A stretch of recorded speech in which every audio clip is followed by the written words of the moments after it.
Lost in autumn. I still remember the way the light fell through the trees that September afternoon in 1987. The kind of golden light that makes everything look like it's being touched by something divine. I was 22 then, working at my first real job at the public library in our small Michigan town. I had graduated from college that spring with an English degree and big dreams about moving to Chicago or New York, but my mother had reminded me that dreams don't pay student loans. So there I was, shelving books and helping elderly patrons find large print mysteries. That's when Thomas walked in.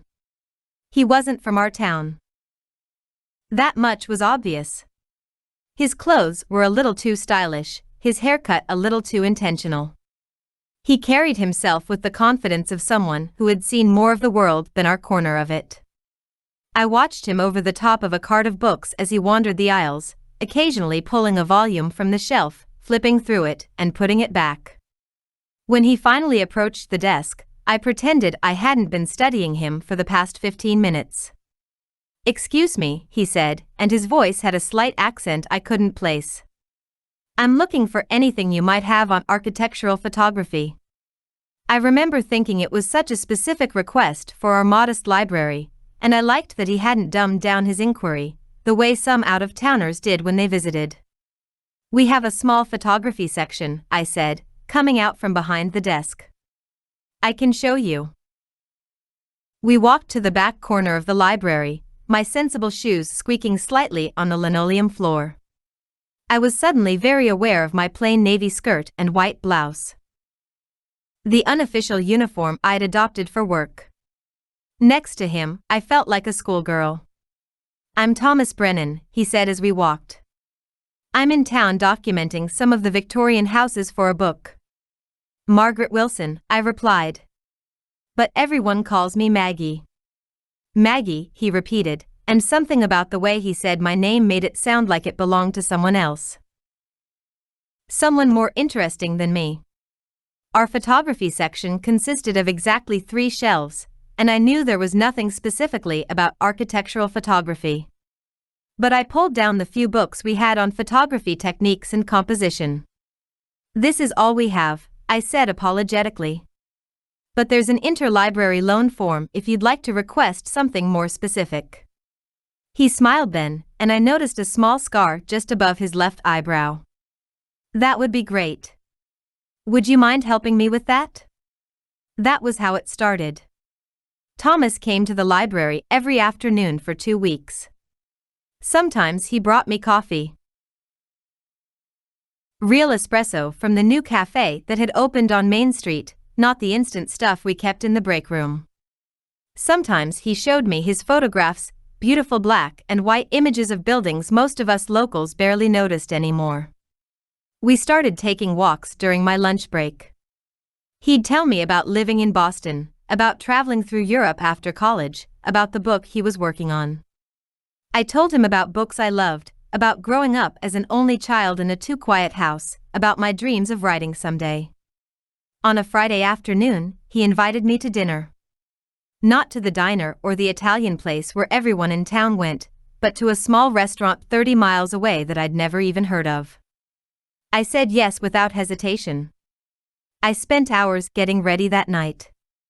I put on a dress I'd bought on impulse the previous spring and never worn. Emerald green with tiny buttons down the front. I borrowed my mother's pearl earrings. I even went to the drugstore and bought new lipstick, a shade called Autumn Rose that the teenager behind the cosmetics counter assured me was totally sophisticated. Thomas picked me up in a rented car, and we drove with the windows down.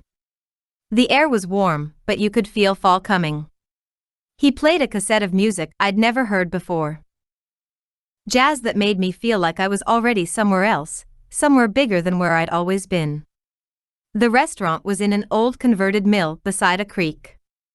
There were candles on the tables and a pianist playing in the corner. I remember the waiter bringing us wine in real crystal glasses, and Thomas ordering for both of us in a way that didn't feel presumptuous but worldly. "To new friends," he said, raising his glass. "To new friends," I echoed, though friendship wasn't what I was feeling as I watched his hands gesture while he talked. We stayed until they were closing, lost in conversation about everything and nothing. The drive home seemed too short. When he pulled up in front of my parents' house, where I still lived, to my embarrassment, he turned off the engine. "I'd like to show you something tomorrow," he said. "If you're free." I was scheduled to work, but I said, "I'm free," without hesitation. The next day, he took me to an abandoned lighthouse on the shore of Lake Michigan, about an hour's drive from town. It wasn't one of the famous ones that appear on postcards, just a small, forgotten structure on a rocky stretch of coastline. Thomas had his camera, and he photographed me standing in front of it, the wind whipping my hair across my face. "You look like you belong here," he said. "Like you're part of the landscape." I didn't know if that was a compliment, but it felt like one. We climbed the spiral stairs to the top, our footsteps echoing in the emptiness. From the gallery at the top, you could see for miles. The vastness of the lake stretching out to meet the horizon. "I used to think the ocean was the most impressive body of water," Thomas said, standing close to me. "But there's something about not being able to see the other side that makes these lakes feel almost more infinite." I nodded, though I'd never seen the ocean to compare. "I'm leaving next week," he said suddenly. "Heading to Charleston for the next chapter of the book." I felt something sink inside me, though I'd known all along he was just passing through. "How long will you be gone?" "A few months, maybe longer." He turned to look at me then. "Come with me." "What?" I stared at him, certain I'd misheard. "Come with me, Maggie. You don't belong in that library. You belong out there, seeing things, experiencing life." He gestured toward the expanse of water and sky before us. "You could help me with the book. You have an eye for detail I haven't seen in anyone else." The offer hung in the air between us, as tangible as the mist rolling in from the lake. For a moment. One wild, breathless moment, I imagined saying yes. I imagined packing a bag, writing a hurried note to my parents, calling the library to quit my job.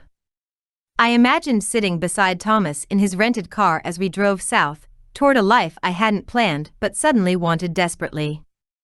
"I can't," I said instead, the words catching in my throat. "I have responsibilities here." "What responsibilities?" "You've told me yourself there's nothing keeping you here." His voice wasn't unkind, but there was an edge to it of frustration, perhaps, or disbelief. "My parents," I said, though they were healthy and self-sufficient. "My job." Though I knew they could replace me in a heartbeat. "Those aren't reasons," Thomas said. "Those are excuses." Maybe he was right. Maybe I was just afraid. Afraid of taking a chance, afraid of leaving the safety of everything I knew, afraid that once he really got to know me, he'd realize I wasn't as interesting as he thought I was. We drove back mostly in silence. When he dropped me off, he said he'd call the next day. He didn't. 3 days passed with no word from him. I went to work, shelved books mechanically, snapped at a patron who returned a water-damaged novel. On the 4th day, I drove to the bed and breakfast where he had been staying. "Mr. Brennan checked out 2 days ago," the owner told me, giving me a look that was somewhere between sympathy and curiosity. I drove to the lighthouse that afternoon, but of course, he wasn't there. I stood at the top, looking out at the lake, feeling more alone than I'd ever felt before. A week later, a package arrived for me at the library. Inside was a single photograph. Me, standing in front of the lighthouse, my hair blowing across my face, looking, as he had said, like I was part of the landscape. On the back, he had written, "Some people are lighthouses. They're meant to guide others home, not to wander." I cried in the staff bathroom for 30 minutes before composing myself enough to finish my shift. I watched for his book to come out. For years, I checked the new arrivals section and photography shelves, but I never found it. Maybe it was published by a small press we didn't carry. Maybe it never came to fruition at all. I did eventually leave that town, though not the way Thomas had proposed. I went back to school, got my master's in library science, and took a job at a university library in Madison, Wisconsin. I married a kind professor of American history who loved books as much as I did. We had a daughter who grew up surrounded by stories and who now lives in Seattle with her husband and my 2 grandchildren. It's been nearly 40 years since that autumn with Thomas. Sometimes, when the light falls a certain way through trees, I remember him. I wonder what would have happened if I had gotten into that car with him. Would we have had a grand adventure? Would we have fallen deeply in love? Or would he have tired of me once the novelty wore off? Sometimes I think about trying to find him.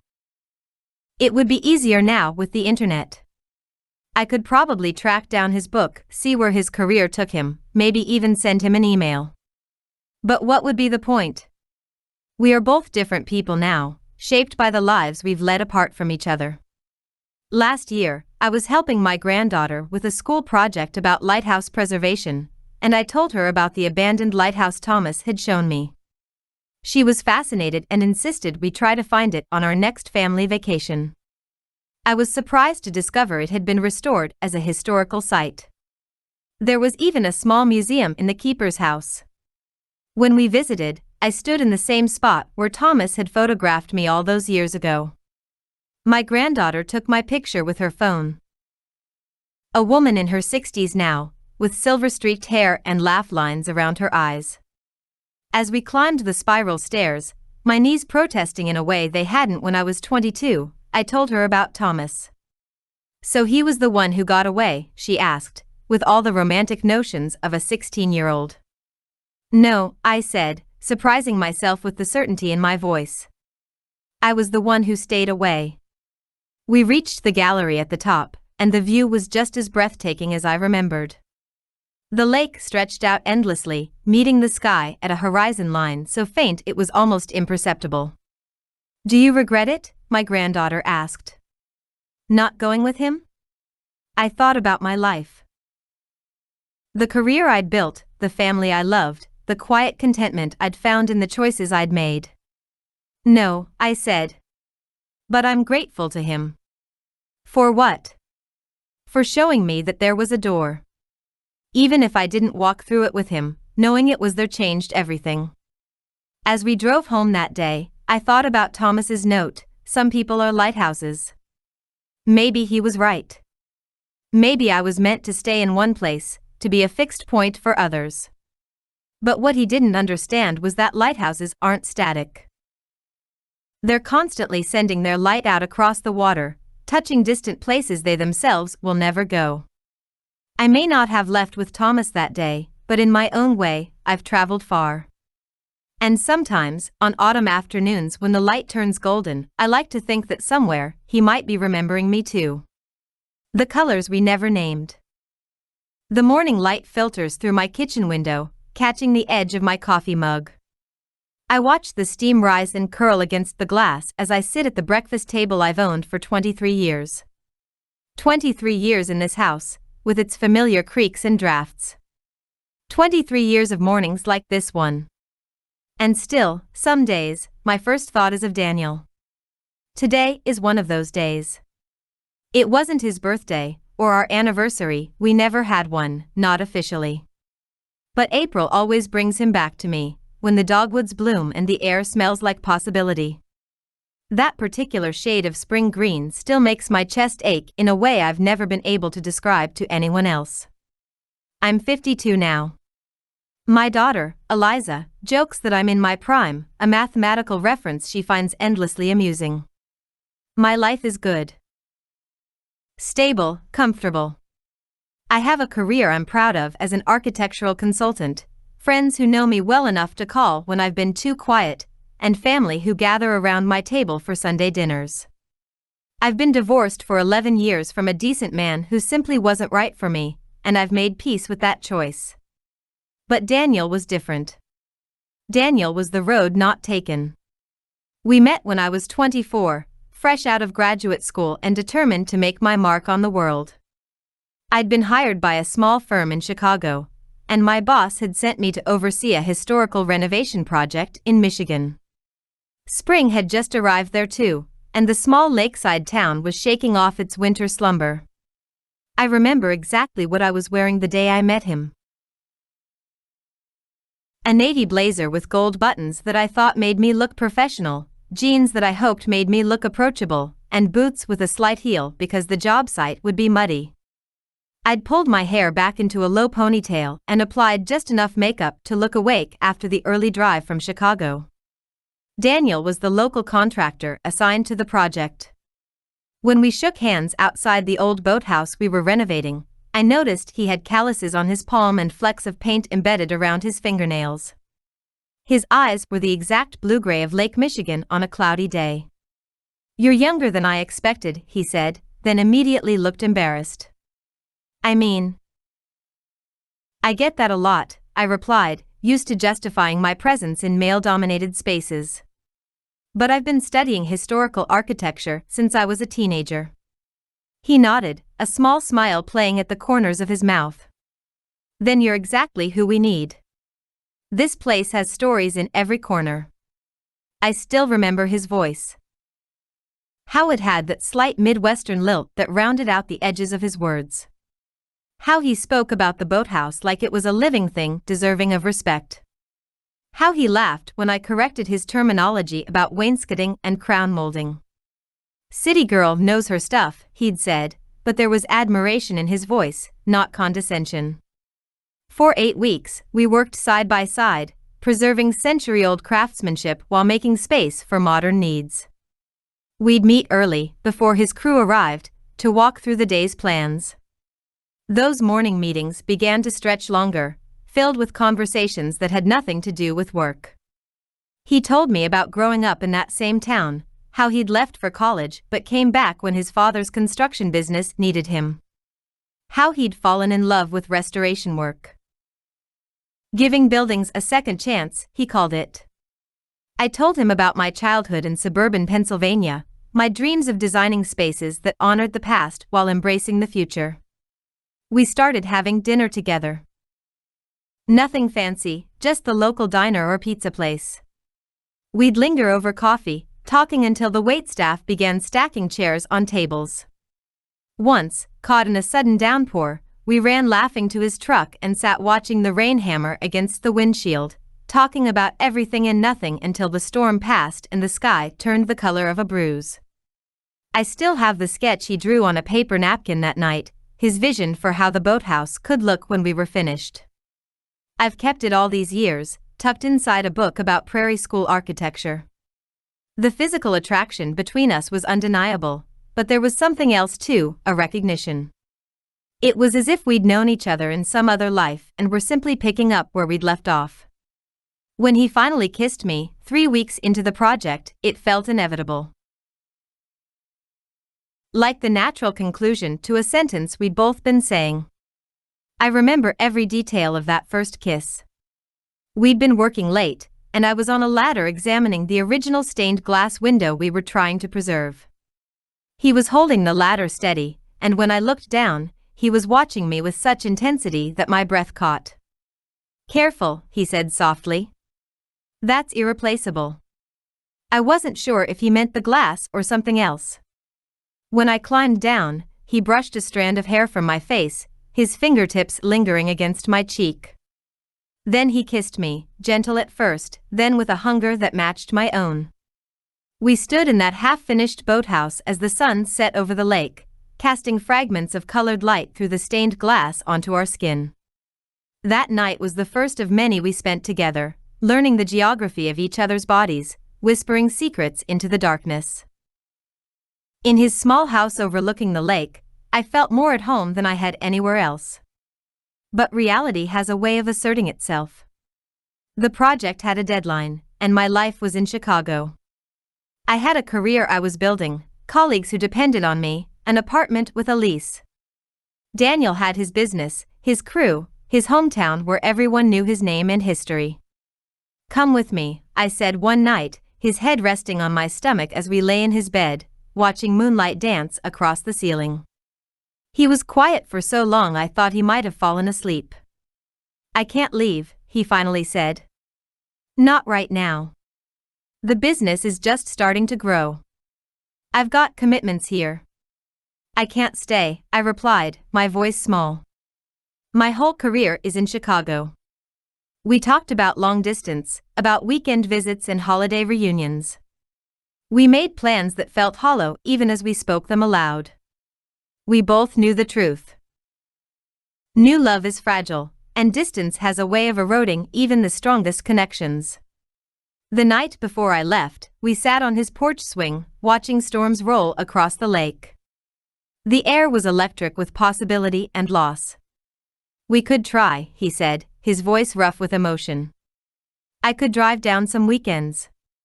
You could come up when you're free. I nodded, wanting to believe it could work. And maybe in a year, when things are more settled. He took my hand, tracing the lines on my palm as if reading a future neither of us could clearly see. A year, he echoed. We made love that night with a desperate intensity, as if we could somehow imprint ourselves on each other's skin, creating a memory strong enough to sustain us through the separation ahead. In the morning, he helped me pack my car. We stood awkwardly in his driveway, suddenly strangers again, the easy intimacy of the past weeks evaporating in the harsh light of day. I'll call you tonight, I promised. He nodded, hands in his pockets. Then, as if deciding something, he pulled me into a fierce hug. This isn't goodbye, he whispered against my hair. It's just intermission. I drove away watching him in my rearview mirror until he was just a small figure standing in the road, then no more than a memory. We tried. For 3 months, we called each other every night. I drove up 2 weekends, and he came to Chicago once. But the distance felt greater each time we reunited, the silences on the phone growing longer, the plans more tentative. Then came the job offer I couldn't refuse. A position with a prestigious firm in Boston, working on exactly the kind of historical preservation projects I'd dreamed of.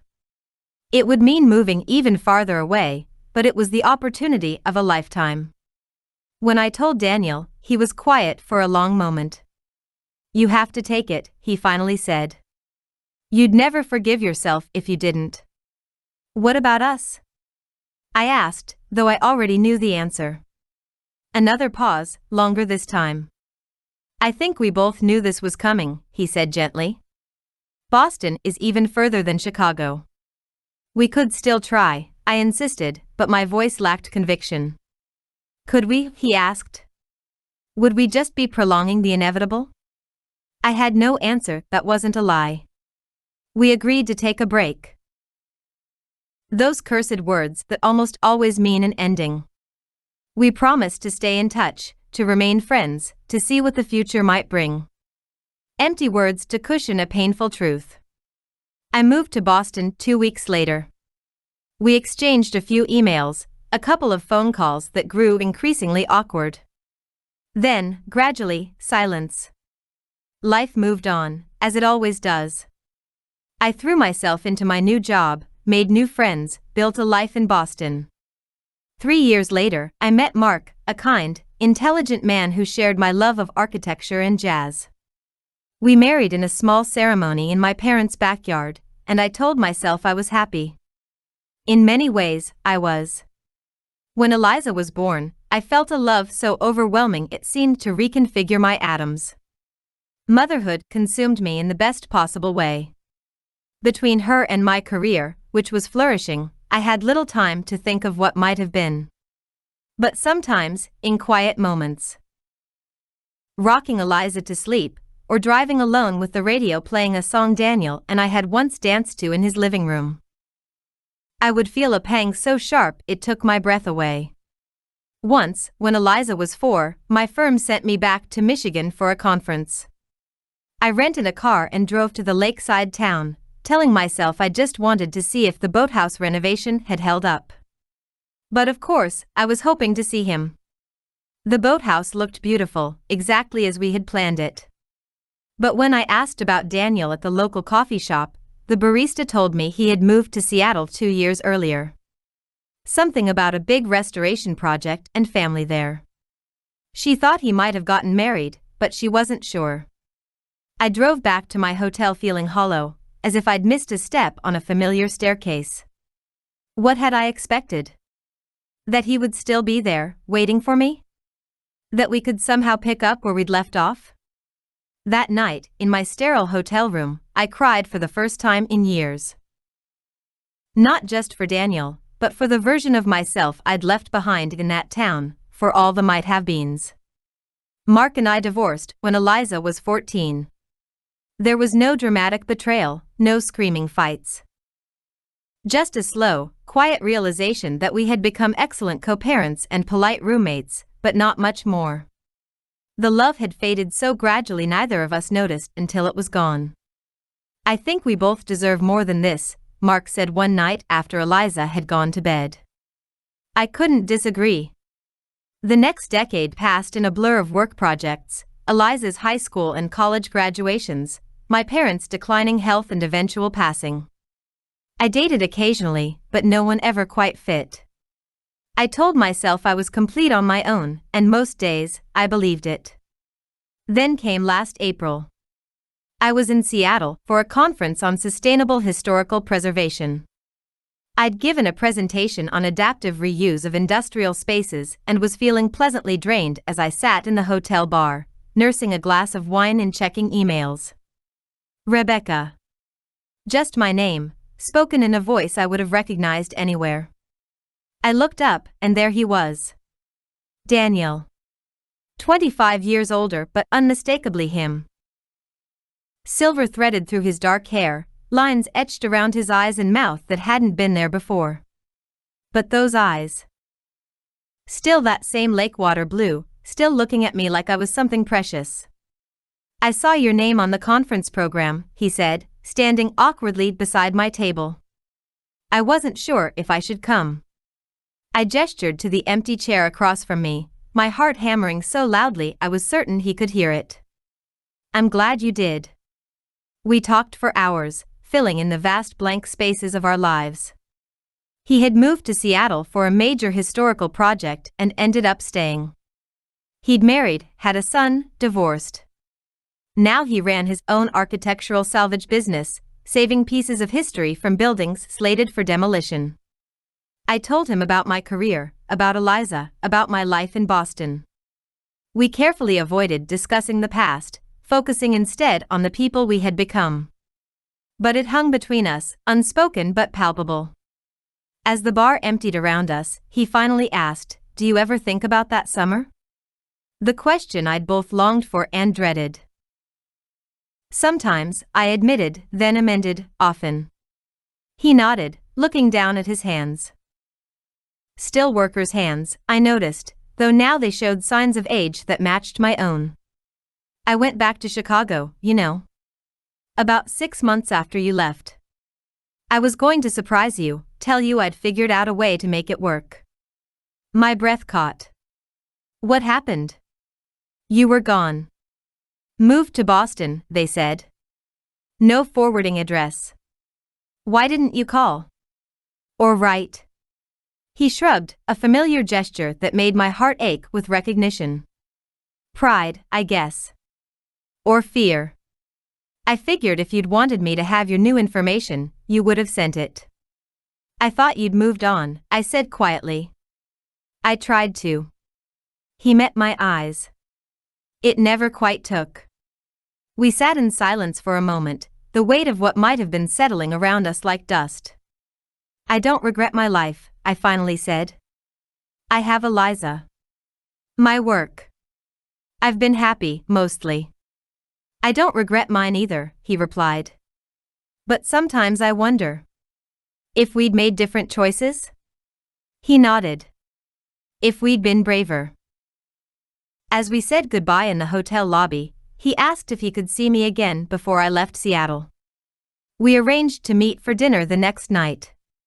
That dinner led to a walk along the waterfront, which led to coffee the following morning before my flight. We exchanged phone numbers, email addresses, promises to stay in touch that felt different from the empty ones we'd made decades earlier. For the past year, we've been talking regularly. Calls that stretch late into the night, emails that feel like continuing conversations. He's visited Boston twice. I've been to Seattle once. We're careful, cautious, both aware of how easily things can crumble, both carrying the scars of past heartbreaks. Last month, he called with news. His business is expanding to the East Coast, and he's considering opening a branch in Boston. It would mean moving, he said, his voice carefully neutral. At least part-time at first. How do you feel about that? I asked, equally careful. A pause, then a soft laugh. Terrified. Excited. Like I'm 28 again, but with better sense. I've been looking at some consulting opportunities in Seattle, I admitted. Just exploring options. Another laugh, warmer this time. Are we really doing this? At our age? Is there an age limit on second chances?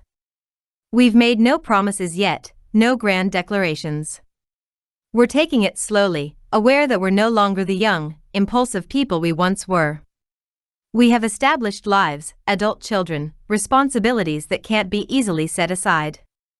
But there's something undeniably beautiful about finding each other again after all this time. About the possibility that our story might not be finished after all. So here I sit, on an ordinary Sunday morning in April, watching the steam rise from my coffee, thinking about a love that never quite died, about choices and consequences, about the strange circuitous paths our lives take. About how sometimes, if we're very lucky, we get a chance to revisit roads not taken. I don't know what the future holds for Daniel and me. I don't know if we can build something new from the ashes of what once was, or if we're simply chasing ghosts. But for the first time in a very long time, I'm eager to find out. My phone buzzes with a text message. It's Daniel, thinking of you this morning. The dogwoods are blooming here. I smile and type back, mine too. It must be a sign. Whatever happens next, I'm done with regret. It's time to be brave.